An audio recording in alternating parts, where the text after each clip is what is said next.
तो उसके उपलक्ष्य में उन्होंने सारे पूरे विश्व के साधु संत महात्मा और 33 करोड़ देवता और 88,000 ऋषि, 12 करोड़ ब्राह्मण जिनको वेद कंठस्थ याद थे, 12 कोट वेद के वक्ता उस यज्ञ में आए। 56 करोड़ यादव वहां पर थे। श्री कृष्ण जी सबने भोजन खा लिया, शंख नहीं बजा। और फिर एक बाल्मीक नीचे कुल साधु, जिन शंख पचायन पूरा नादू। अब शंख सुदर्शन ने वहां भोजन खाया और शंख की आवाज पूरे स्वर्ग तक गई। कहते वो सुदर्शन कौन था?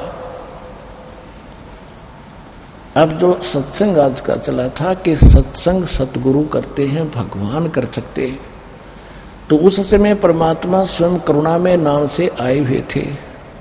केवल सुदर्शन जी ने, उस सुपच ने, एक छोटी जाति वाले बाल्मीक जाति वाले ने परमात्मा कबीर जी करुणा में रूप में, गुरु रूप में स्वीकार किए थे।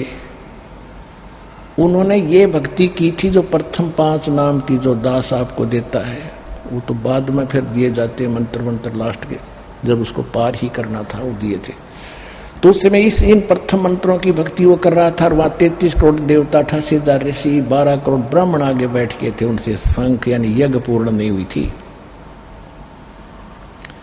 और सुपच ने वहां परमात्मा वैसे तो अलग कहानी, फिर भी मालिक ने अपने बच्चे को महिमा दी है। क्या बताया है भाई? 33 करोड़ यज्ञ में आए, 88 सारे, 12 कोट वेद के वक्ता, वहां सुपच का शंख बजा रे, मन तो पावेगा अपना किया रे, भोगेगा अपना किया हरे। तो ये बताना चाहते हैं कि तुम ऐसे कर्म करो भक्ति के, दुनिया में नाम भी हो, तुम्हारे काम भी सरे, तुम पर कोई आपदाएं भी असर ना करें, और आपके ये सारे 3 ताप का भी नाश हो।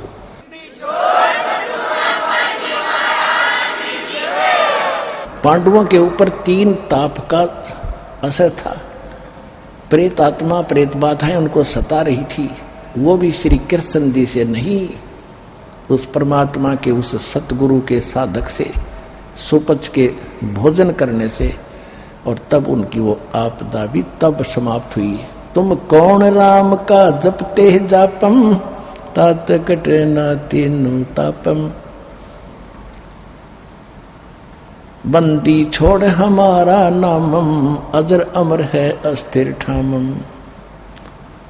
तो परमात्मा कहते हैं, जय सतगुरु की संगत करते, सकल कर्म कट जाई, अमरपुरी पर आसन होते, जहाँ धूप ना छाई।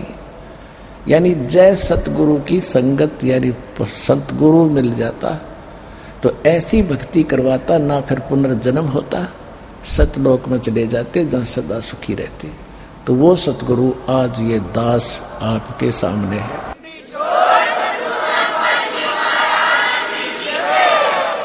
और आपका कितना सौभाग्य है, आपको सहज में इस पृथ्वी पर ये ज्ञान और कबीर भगवान और ये सच्चा नाम प्राप्त हो चुका है। इसको संभाल के रखना। जैसे माता गर्भ को रखे यत्न बनाए, ठेस लगे तो छन्न हुए, तेरी ऐसे भक्ति नसाए।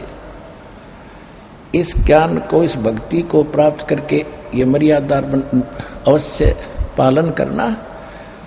इसके लिए संकेत कर रहे हैं कि जैसे किसी बेटी बहन को गर्भ रहता है और फिर वो कितनी चिंतित होती है कि हे परमात्मा, मेरा लाल रूपी गर्भ किसी ऊंचे नीचे पैर टिकने से या गलत खाने पीने से खराब ना हो जा।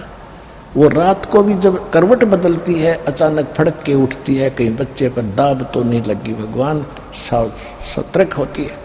तो कहते जैसे माता गर्भ को रख है यत्न बना और ठेस लगे तो नाश हो जाएगा, तेरी ऐसे भक्ति नसा। तो इस प्रकार आपने भक्ति भी करनी है, मर्यादा में भी रहना है, आखिरी सांस तक सतलोक आश्रम में आना है, आपका कल्याण हो जाएगा।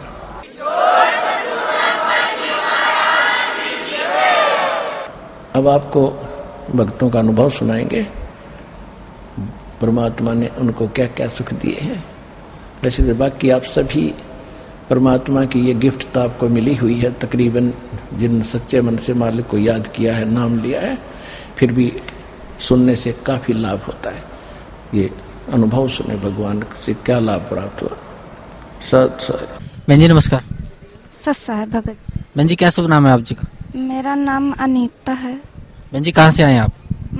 मेरे गांव का नाम है हुसैन नगर। मैं उन्नाव यूपी से आई हूँ। बहन जी परम संत सतगुरु रामपाल जी महाराज की शरण में आने से पहले आप कौन सी भक्ति करते थे? जगत गुरु संत रामपाल जी महाराज जी की शरण में आने से पहले मैं सभी देवी देवताओं की भक्ति करती थी, क्योंकि मेरे यहाँ किसी ने कोई गुरु नहीं बना रखा है, सिर्फ देवी देवताओं की पूजा करते हैं। बहन जी जो सभी देवी देवताओं की आप भक्ति करते थे, पूजाएं करते थे, उससे आपको क्या लाभ मिलता था? उससे मुझे, जो मैं देवी देवताओं की भक्ति करती थी, उससे मुझे कोई लाभ तो नहीं मिला, लेकिन हानि जरूर हुई। मैं बहुत बीमार रहती थी भगत जी। मैं बहुत परेशान थी। मैं इतना परेशान थी कि मुझे लगता कोई नहीं होगा। भगत जी जब मैंने यहाँ से नाम लिया तो फिर उसके बाद मुझे परमात्मा ने बहुत सुख दिए। बहन जी परम संत सतगुरु रामपाल जी महाराज की शरण में आप कैसे आए? जगत गुरु संत रामपाल जी महाराज जी की शरण में मैं ऐसे आई कि मैं जिस मकान में मैं पहले दिल्ली में रहती थी, क्योंकि भगत जी सिलाई करते हैं, तो फिर मैं यहीं रहती थी दिल्ली में। फिर मैं ऊपर रहती थी मकान में, ऊपर कमरे में, और नीचे एक भगत जी रहते थे, उनका नाम है वीरेंद्र भगत जी। उनने भगत जी से बताया था कि ऐसे ऐसे मैं बीमार रहती थी, तभी उनने भगत जी को बताया था कि भगत जी वहाँ पे चलो। 2006 में वो आ रहे थे, जब भी मुझे बताया था, लेकिन मैंने बोला कि जब आप जाओ पहले, फिर मैं, इस बार आप जाओ, मैं दोबारा चलूंगी। भगत जी बोले। मुझे तो इतना नहीं था, क्योंकि मेरे यहाँ कोई गुरु नहीं बना रखा, तो मुझे पता नहीं था गुरु जी के बारे में कुछ भी। तो फिर वो आ रहे थे, तभी वो फिर यहाँ आए। फिर उसके बाद मैं आई थी 2008 में, क्योंकि गुरुजी नहीं थे, गुरुजी करौथा कांड हो गया था, इसलिए गुरुजी फिर बरवाला में उसके बाद आए थे।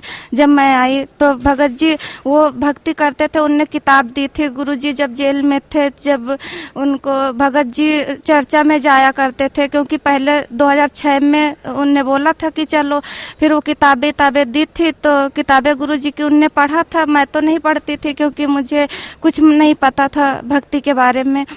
तो फिर उनने चर्चा में जाते थे। फिर गुरुजी जब बरवाला आश्रम में आए थे, जब भगत जी पहले आए थे वीरेंद्र भगत जी के साथ और कपिल भगत जी के साथ में, उसके बाद में 17/7/2008 में उसके बाद मैं आई। बहन जी जो सतभक्ति परम संत सतगुरु रामपाल जी महाराज ने आपको दी है, उस भक्ति से आपको क्या लाभ मिला?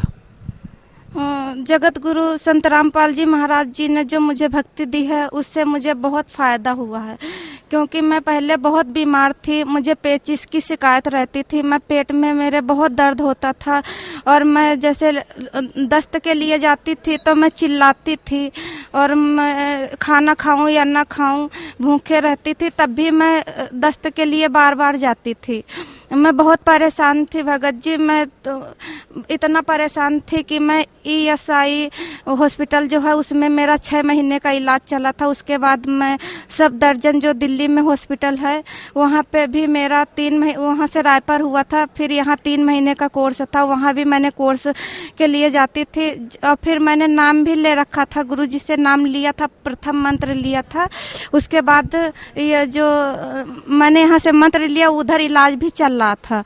तो फिर जब मैं सब दर्जन में, मेरा लास्ट दिन था, जब 3 महीने पूरे हो चुके थे, उस टाइम मुझे नवंबर था, उस टाइम मुझे यहाँ भी सतनाम के लिए भी आना था 2-4 दिन बाद में।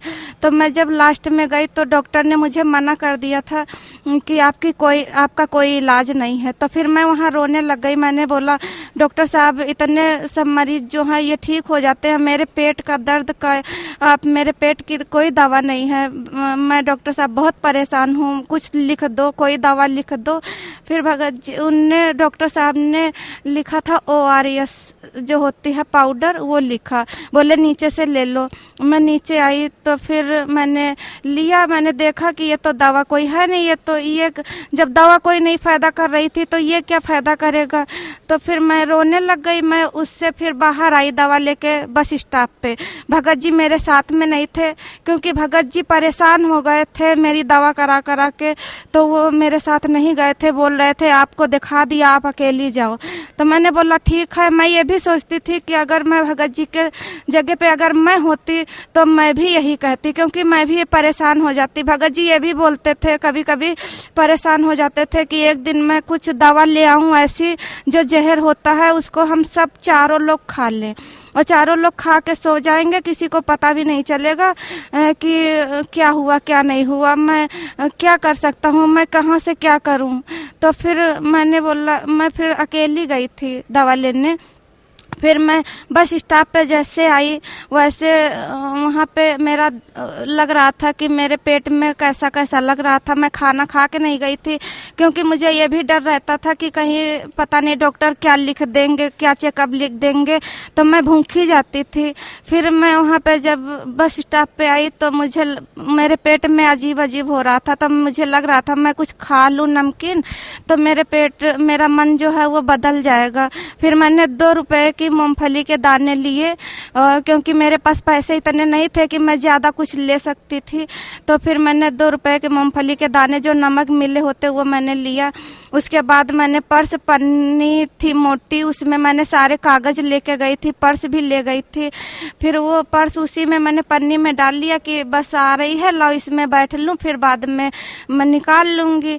फिर उसके बाद में जब मैं चढ़ने लग गई, वहाँ पे भगत जी कोई नहीं था, मैं अकेली थी, सवारी कोई नहीं थी। जब बस आई और फिर मैंने अचानक देखा कि मेरे पीछे जैसे मैं चढ़ने लग गई वैसे स्कूली बच्चे ड्रेस पहने हुए थे, पता नहीं कितने आ गए। मैंने जूती पहन रखी थी क्योंकि नवंबर का महीना था, ठंडी थी, तो मेरी जूती पे पैर रख दिया तो मेरी जूती पूरी निकली नहीं थी। तो मैंने जूती को फिर से संभाला, फिर मैं चढ़ने लग गई। फिर उन बच्चों ने, जो स्कूली बच्चे मुझे दिखाई दे रहे थे उस समय, वो पता नहीं कौन थे, मुझे ये भी नहीं पता कि स्कूली बच्चे वहाँ कोई था नहीं, फिर वो पता नहीं अचानक कहाँ से आ गए।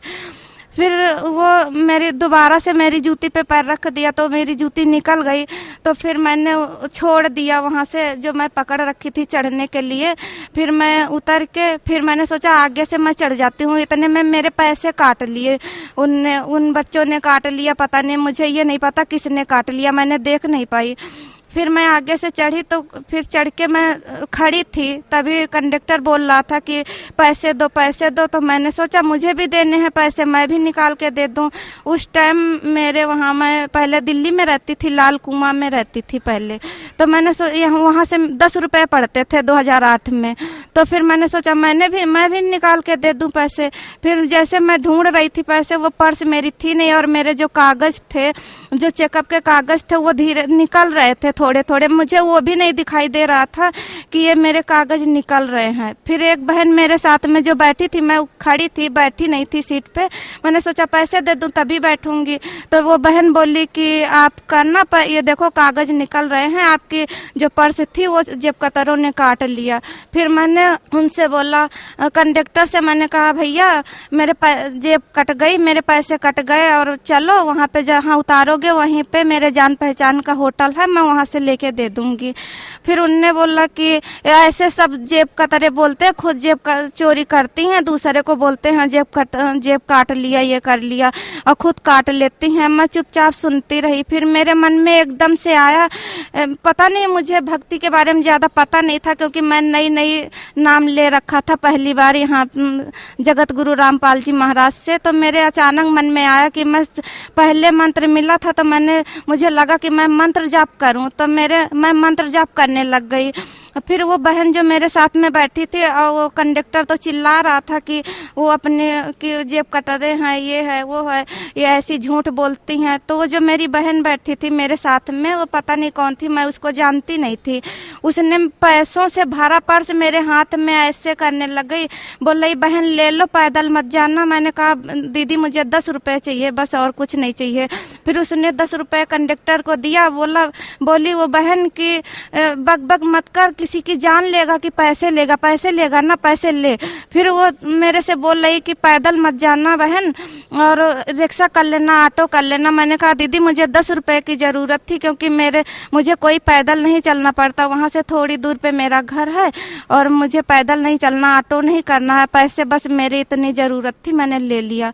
मैंने फिर परमात्मा को मैं बहुत मुझे तड़प बन गई कि परमात्मा, मैंने नाम लेने से, जब वो बहन पहले तो कुछ नहीं बोल रही थी, जब मैंने गुरुजी का नाम जाप करने लगी तभी वो पैसे दिए मुझे, तो मुझे और भी मुझे दृढ़ हुआ कि परमात्मा पता नहीं मुझे, तब भी मुझे दे दिया, लेकिन मुझे कुछ नहीं पता था कि परमात्मा गुरुजी ने दिलवाया कि क्या, मुझे क्योंकि भक्ति के बारे में कुछ नहीं पता था। फिर मैं घर पे आई, भगत जी घर पे थे। भगत जी ने बोला कि बहुत लेट हो गई, क्योंकि मैं उस दिन 2 बजे घर पहुंची थी, वैसे मैं 1 बजे 1:30 बजे पहुंच जाती थी, कभी 12:30 बजे पहुंच जाती थी। भगत जी बोले आज बहुत लेट हो गई, मैं तो सोच रहा था कि कोई जेब काट लेगा, तो तू इतनी भोली है कि तू किसी से कहेगी भी नहीं कि मुझे फ़ोन दे दो, मैं घर पे बात कर लूँ, या फिर वो आ जाएंगे मुझे लेने के लिए। मैं तो सोच रहा था कि तुम्हारी जेब कोई काट लिया। मैंने कहा भगत जी आप जो सोच रहे थे ना वही मेरे साथ हो गया। मुझे रोना आ रहा था, क्योंकि मेरी उधर से डॉक्टर ने भी मना कर दिया था, इधर मेरे पैसे भी कट गए थे, मैं बहुत दुखी थी। फिर भगत जी से मैंने बोला भगत जी मुझे डॉक्टर ने मना कर दिया, अब मेरी कोई दवा नहीं है और मैं क्या करूं, ये देखो पाउडर दिया है ORS, ये मैं क्या करूंगी, तो मैं तो पता नहीं कितना खा चुकी हूँ, पी चुकी हूँ इसको, और मेरी कोई दवा नहीं है। फिर भगत जी ने बोला कि आप गुरुजी के यहाँ चलना है ना, 2-3 दिन के बाद सतनाम की डेट है। तो मैंने कहा हाँ चलना है गुरुजी के पास।